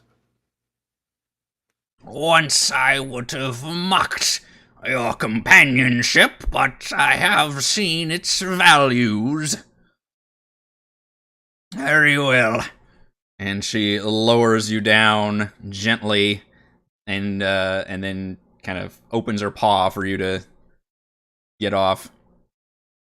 And then... As Valravn gets off the paw, he bows deeply, says, I have been Valravn Gwynatane Landria, at your service. Always be branding. She spits a few reindeer bones out of her mouth. Mm-hmm. It has a special ingredient now. Watch yourselves out here. The Frostmaiden has been in quite the mood. No sun has risen in some time. The herds are disappearing. I haven't had reindeer in so long. You small folk won't survive long, but perhaps we'll meet again and I can hear another of those stories. Indeed, and if it returns the herds to your watchful gaze and eager mouth, perhaps one day the story of the 5 adventurers restoring the sun to this land is one that I may regale you with. You hear that, Melthrond? These small folk are going to save the region. They're going to bring back the sun. Well, you always think you little ones can do anything, despite your weakness. But I do so love your confidence. And she furls, just kind of rolls herself out of her seated position. Long wings unfurl and shakes herself off a bit and says, all right, little Thrond, we are ready to go. Perhaps we'll meet again, little ones. And then just like feels like the blizzard again, just hitting you all in the face. And she flies off as the during that conversation, obviously, and at the beginning of it, the blizzard has subsided. I could have taken her. And there's a whole bunch of just reindeer body parts laying around, a little bit of bones. She probably ate most of it, and you only have 3 reindeer, and they are just like scared into submission. This is still just frozen, like. Well, my friends, at some point during that, someone shit my pants. I know not who. I flame blister. I'll too. Well, Robin and Frey, you can both have inspiration for your dragon interactions. I don't know if mine was that good, but yeah. you triggered everything, so I appreciate it. You were like, of course I'm going to go up to a body in the middle of the fucking blizzard snow. Of course. Yeah, why wouldn't she? Yeah. Yep. Like, there's literally no reason why she would not have gone up there. You triggered the pee-pee, the pants poop.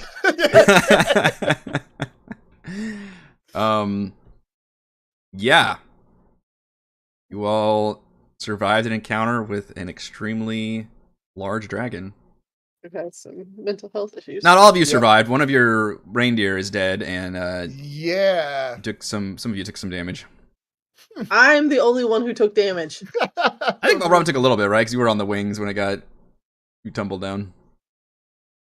The initial tumbling. Oh, that's right. Yeah. When she first raised. Yeah, when she first raised up. So even though it's awkward and might slow you down a little bit, you could still technically drive with 3 reindeer. You could probably you can what do you call it? Harness them in the triangle pattern instead of the 2x2. Yeah. Reindeer, quick. Triangle formation.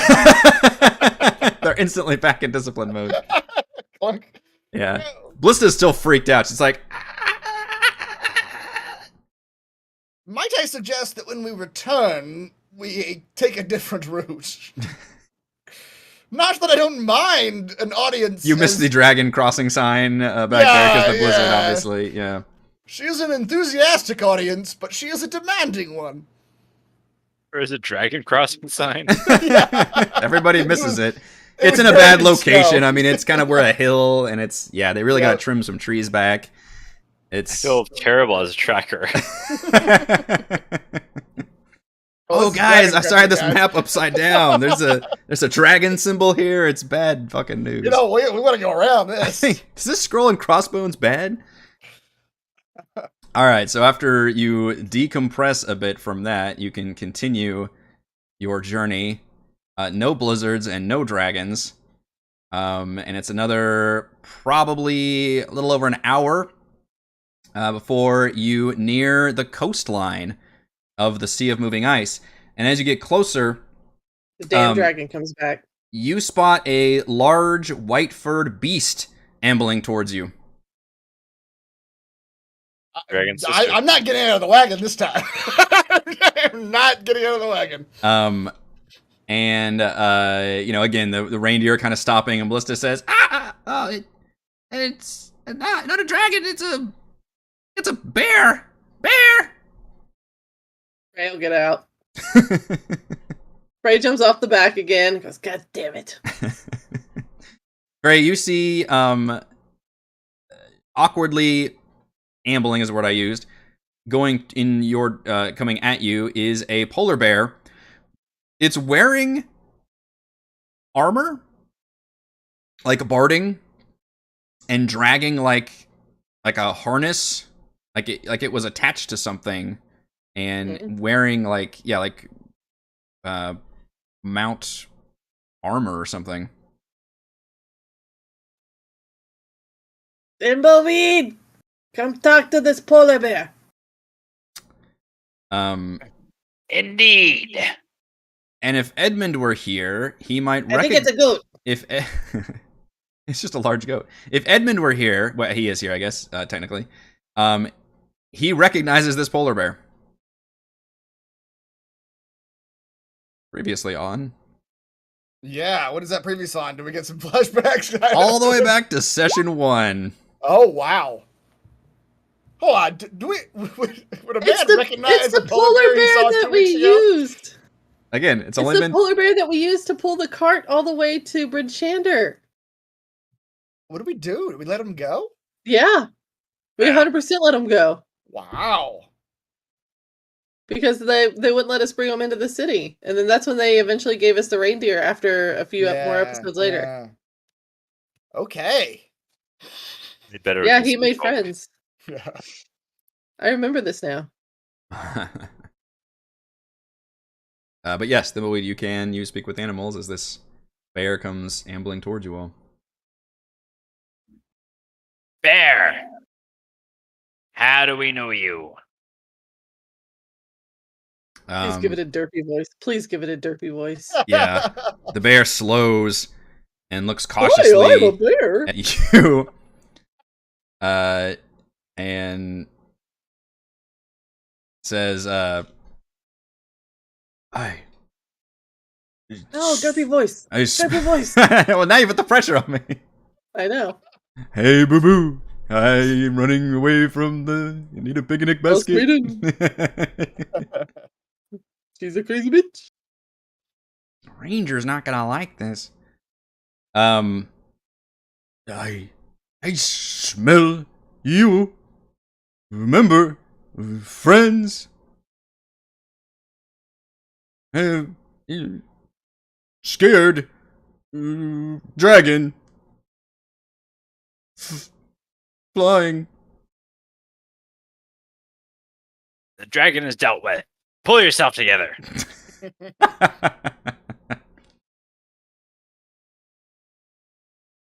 Hunting with new master. Dragon flew. Scared. Ran. Master gonna be angry. Who is your new master? That sounds like a betrayal of epic proportions. We'll take care of this master. Master very strong. Very big. Bigger than Bear Bear? Bigger than Bear Bear. Barely. Oh, the bear puns. They're back. Well, there are 5 of us. There's no way your master can defeat the marshals. You see him. Oh, sorry, I wasn't gonna interrupt your. No. Okay. I raise my fists up in an exclamation and like, whoa, sorry. No, you go. What are you gonna say?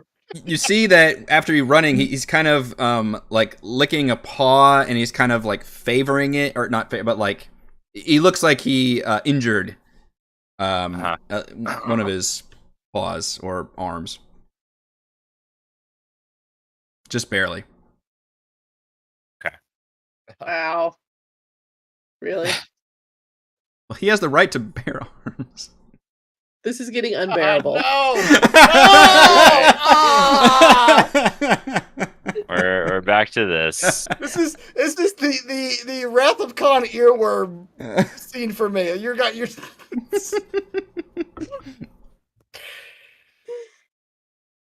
I think we just need to stab this bear to death now.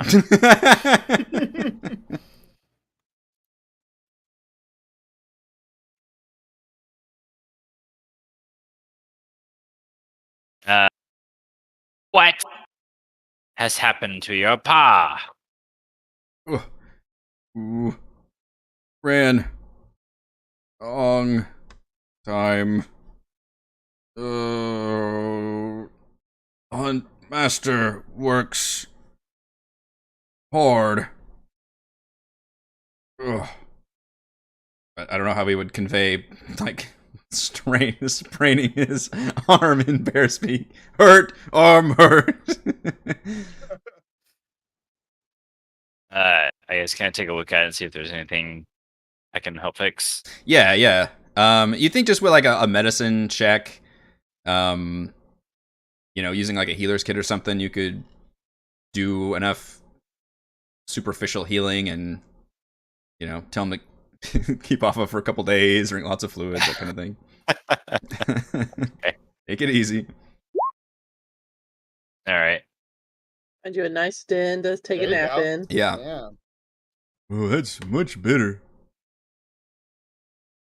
Indeed, the healing power of the marshals of two towns has no equal. 2 towns? Oh no. Oh, we lost a few of them. It was, we, Well, actually, historically, the worst marshals it's ever been is we've lost some towns under our watch. we let a dragon out and it caused havoc. We stopped it eventually, but I mean, The history books 30 years on are going to be very,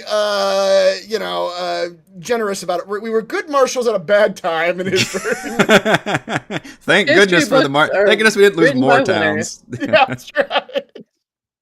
History books are written by winners. Yeah, Yeah. if it wasn't for us, we would have lost all towns. it's exactly. Yeah, it's all how you spin it. So Thimbleweed, you're out looking at the. What are the rest of you doing? I guess while Thimbleweed's out, administering to this polar and talking to this polar bear.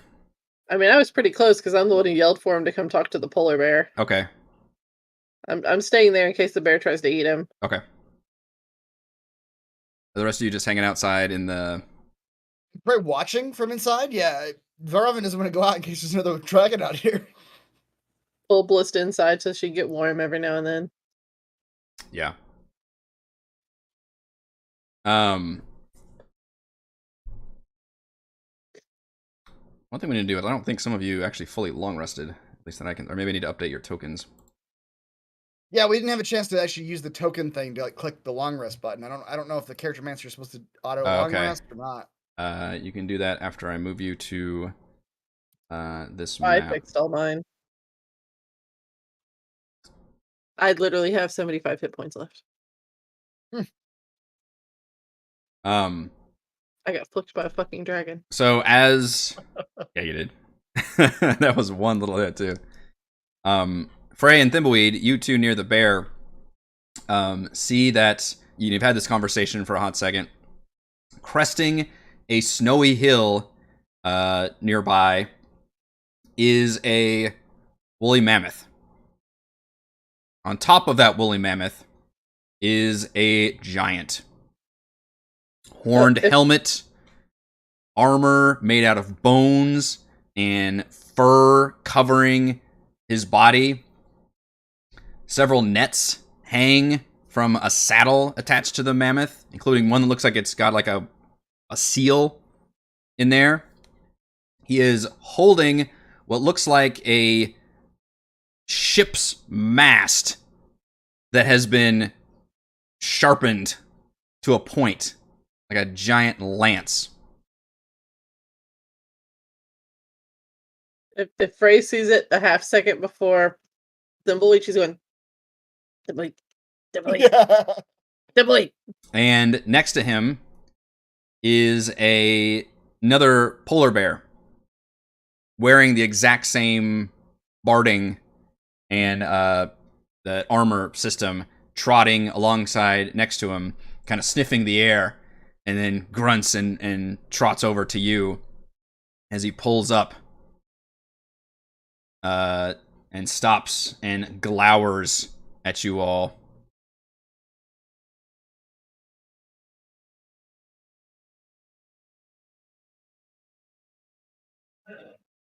And he barks out a few words in giant. I don't know if any of you speak giant. I speak giant? Speak halfling.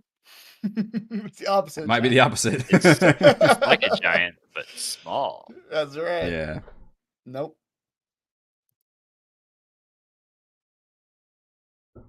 Gnomish? Is there a Also the gnomish opposite. dialect to it? Does Edmund speak giant? That's a good question. I don't think he does.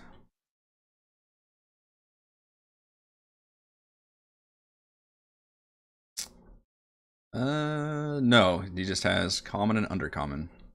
Okay. And when you all stare at him, he grunts and speaks out in very broken common.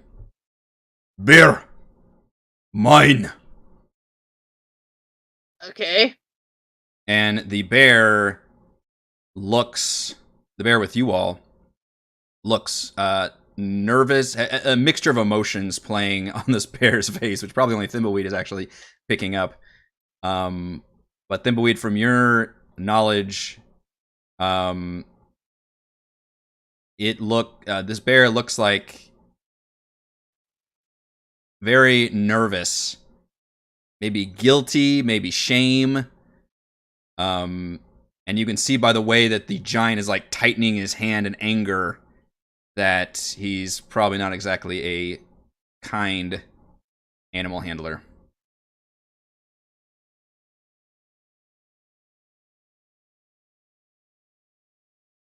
He's an animal handler? I mean, he's apparently domesticated polar bears to an extent, and he's riding a woolly mammoth. But how do you all react to this? Oh my god, if Thimbleweed starts talking to the other animals and finds out he's mean to them too and starts a revolution of the animals, that would be A hilarious. revolution. The woolly mammoth just rears up, knocks the giant over.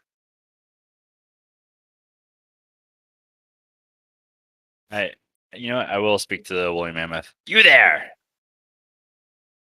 Does your master mean us harm?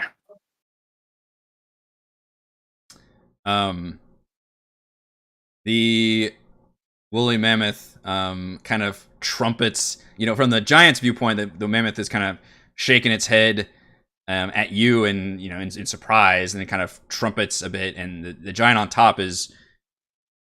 I'll let you have this conversation for a second, but he looks very upset about you seemingly being able to communicate with the mammoth underneath him. And the mammoth trumpets and says, Bogomir is strongest one.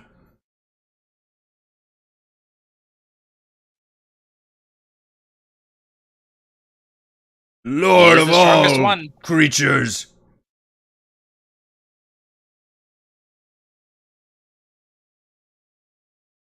He's saying that to us? Yeah. The giant does not speak mammoth. Only you. Some can dream. The giant, once again, now he's lowering his lance at all of you and says, and he barks a couple words in giant, and you can see the bear flinch, like he's trying to command through command. Yeah, he's trying to tell him to come, and the bear is like looking at you all, especially you, Thimbleweed, for help. Basically, he's kind of wanting out of the situation. I see your bear does not want to obey your commands. Let him go or face us. And there's you can tell there's some communication breakdown here, but he definitely gets the gesture here, and he says, "You, the giant, steel bear, take bear, take lives, take everything." And the giant will charge. We'll roll for initiative next time, as I believe that will end our current exciting end for this session of Rime of the Frostmaiden. Because I'll get to use my surprise attack thing and you get that off. Very well could. This would probably be Let's see if you can do it before Thimbleweed gets skewered on a ship mast. Few times are better to rage than with a charging woolly mammoth and a giant on top. No surprise, Valravn MVPC for golf clap. Basically helping persuade Arabian Knightsing a white dragon. There you go. Yeah, Shahrazad here. Well done. We're on our MVPC table. Alright. A spell scroll, that's cool. Hey. Second level spell As scroll. per our new rules, everybody can use... Oh, that could come in handy. That is a good one. There you go. You find that tucked somewhere in the polar bear's harness for some weird reason. This is a weird thing to find here. The polar bear just slips it to you. Use this, it might help. Yep. Gift from my people. All right, that will do it for this week's session of Rime and the Frostmaiden. Thank you to Chris, Heather, Rochelle, and Reese for playing. Super congrats to Raymond again for spawning another child this week. Thank you to all the wonderful fans for watching and for the patrons. Shout out to Platinum patrons Joe, Will, Tiny Dancer, Thomas, Adam, Stan, William, I'm Loud, Kyle, Brandon, Genocider, David, Nebula99, Eclectic, Role Player Roll, and James. And gold patrons RPG Papercrafts, Pretty Boy, and Yuma, Marcus, Dudley the Lounge, Sam, Lumpy Spuds, Jerome, Nathan, Fast Like a Tortoise, and James. Thank you all very much for your support. We're live streaming our D&D adventures every week, and we will see you next time. This is the wrong music to end on. As the giant lowers the lance and charges. Da-da-da. It's his victory music. Yeah. I'm about to skewer some tiny creatures.